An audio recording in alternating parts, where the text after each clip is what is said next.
दोस्तों, ये कहानी है एक माँ के बंटवारे की। नंदिनी की शादी एक सुखी संपन्न परिवार में हुई थी।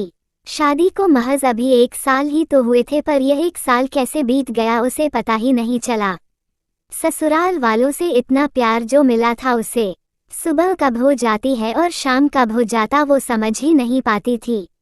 उसके सास और उसके बीच का रिश्ता इतना प्यारा था कि लोग देखकर भी कहते माँ बेटी का रिश्ता है या सास बहू का रिश्ता। गलती करने पर सास उसे डांट भी देती थी, पर इसका बुरा नंदिनी को नहीं लगता उस पर। वो सोचती थी माँ होती तो वो भी तो ऐसा ही करती। दोनों एक दूसरे को बहुत अच्छे से समझते थे। सास के हाथों में भी जादू था। जब अपने हाथों से कभी कभार नंदिनी को खाना खिलाया करती थी, नंदिनी की आंखें भर जाती थी। एक बेटी बनकर अपनी सास की सेवा किया करती थी, मन में ख्याल भी कभी ना लाती कि वो बहू है। अपनी जिम्मेदारियों को अच्छे से समझती थी। नंदिनी के पति रोहन 2 भाई थे। बड़े भाई का नाम संजय और भाभी का नाम सुष्मिता था। यूँ तो सुष्मिता भी सब कुछ अच्छे से करती थी, पर वह स्वभाव से थोड़ी जलनशील प्रवृत्ति की थी। उसे नंदिनी का यूँ सासू माँ के साथ घुलना मिलना बिल्कुल पसंद नहीं था। वह चाहती थी कि घर में हर तरफ सिर्फ उसकी ही बातें हो, लोग सिर्फ उसकी ही तारीफ करें। क्योंकि नंदिनी घर में सबसे छोटी थी तो सबका प्यार भी मिलता था। नंदिनी की सास अपने दोनों बेटों को बहुत प्यार करती थी, आखिर वो बच्चों में तुलना कैसे कर सकती है। सुष्मिता दिन रात अपने पति संजय को कहती रहती थी कि इस घर में अब से वह मान सम्मान नहीं मिलता। सारे लोग दिन रात नंदिनी नंदिनी ही किया करते हैं। संजय उसे समझाता था कि नहीं, ऐसी कोई बात नहीं है, तुम्हें गलतफहमी हो रही है। अगर तुम्हें तकलीफ होती है तो तुम माँ से जाकर बात करो।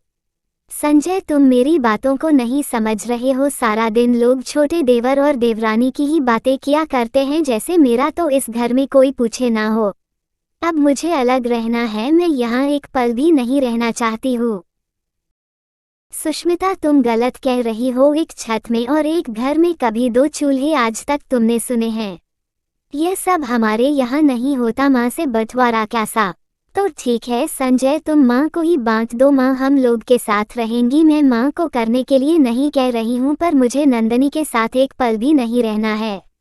मेरी बातें बुरी लग रही है ना, पर कल को देखना, माँ सारी जायदाद का वारिस सिर्फ और सिर्फ छोटे देवर और देवरानी को ही बना देंगी। हमारे हाथों में तो कुछ भी ना रहेगा। तुम्हें आज मेरी बातें समझ में नहीं आ रही है ना, पर कल जब ऐसा होगा तो मुझसे कुछ कहने मत आना।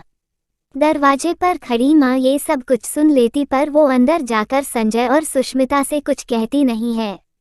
वो चुपचाप आंगन के झूले में जाकर बैठ जाती हैं। कुछ देर बाद संजय कमरे में से बाहर निकलता है तो देखता है माँ के हाथों में चोट लगी हुई है। माँ, ये चोट आपको कैसे लगी? बस बेटा, खिड़की लगा रही थी तो उंगली उसमें पड़ गई और लग गई चोट। बहुत दर्द हो रहा होगा ना माँ? हाँ बेटा, यह तो शरीर का अंग है, और शरीर का कोई एक अंग भी अगर दूर होने लगता है तो तकलीफ तो जरूर होती है। पास में खड़ी सुष्मिता भी यह सब कुछ देख रही थी। आखिर एक शरीर अपने किसी भी अंग को कैसे काट सकता है? बहुत तकलीफ पहुँचती है। मैं कुछ समझा नहीं माँ। जब तुम दोनों माँ बाप बनोगे तो समझ जाओगे। एक माँ बाप के लिए अपने 2 बच्चों के बीच चयन करना कितना मुश्किल होता है। दोनों को जन्म देने में एक माँ को उतने ही कठिनाइयों का सामना करना पड़ता है, एक बाप को उतने ही कठिनाइयों का सामना करना पड़ता है एक अच्छी परवरिश के लिए। फिर जब बच्चे बड़े हो जाते हैं तो माँ बाप को यह चुनने के लिए क्यों मजबूर कर देते हैं, आप मेरे पास रहोगे या बड़े भैया के पास? क्या बहू के मायके में उसके भाई ने ऐसी बात कही होती तो उसे तकलीफ ना होती? क्या बहू की माँ के लिए यह सब आसान होगा कि वो बहू और उसके भाई में से किसी एक संतान का चयन करे?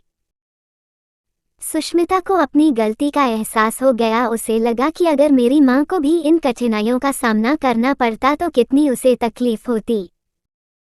बड़ी बहू और छोटी बहू इस घर की 2 बेटियां हैं। बेटियां तो पराई होकर अपनी ससुराल चली गई और ससुराल में आती है जो बहू वही कहलाती हैं बेटियां। फिर तुम दोनों में अंतर कैसे कर सकती हूँ?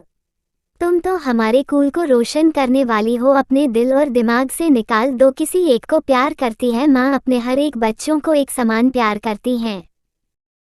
सुष्मिता को अपनी गलती का एहसास हो जाता है और वह नंदिनी को एक छोटी बहन के भांति गले लगा लेती है और अपनी सास से भी वो माफ़ी मांगती है कि आगे से कभी ऐसी सोच अपने दिल और दिमाग में नहीं लाएगी और फिर से परिवार में खुशहाली आ जाती है। सब एक घर में एक छत के नीचे एक साथ रहते हैं। दोस्तों, कहानी अच्छी लगी हो तो चैनल को सब्सक्राइब कर देना। धन्यवाद।